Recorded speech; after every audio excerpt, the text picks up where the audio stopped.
Cinema விட்டு ஏன் போறீங்க அப்படின்ட்டு நிறைய பேர் கேக்குறாங்க. சினிமான்றது ஒரு மிகப்பெரிய ஒரு கடல். அதுல ஒரு கரையோரமா ஒரு சின்னதா ஒரு மணல் வீடு கட்டணும்னு தான் நான் ஆசைப்பட்டேன். பட் அதே ஒரு மாளிகையா மாத்தி தந்தது நீங்க எல்லாரும் தான். அது மட்டும் இல்ல, நான் சினிமாக்கு வரும்போது இது எல்லாருக்குமே தெரிஞ்ச விஷயம் தான். இந்த பழைய கதை தான். நான் ஃபேஸ் பண்ணாத விமர்சனங்கள் இல்ல, நான் ஃபேஸ் பண்ணாத அவமானங்கள் இல்ல, இந்த மாதிரி நிறைய காயங்கள் அதெல்லாம் தாண்டி தான் வந்திருக்கிறோம்.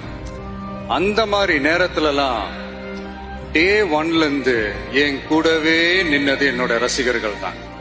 ஒரு நாள் 2 நாள் இல்லைங்க, கிட்டத்தட்ட ஒரு 30-33 வருஷத்துக்கு மேல என் கூடவே நின்றுக்கிறாங்க.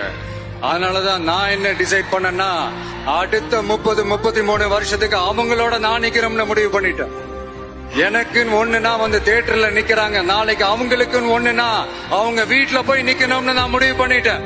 எனக்காக எல்லாத்தையும் விட்டு கொடுத்த என்னுடைய ரசிகர்களுக்காக நான் சினிமாவையே விட்டு கொடுக்கிறேன். இந்த விஜய் சும்மா நன்றின்னு சொல்லிட்டு போறவன் கிடையாது, நன்றி கடனை தீர்த்துட்டு தான் போவான். Download ShareChat.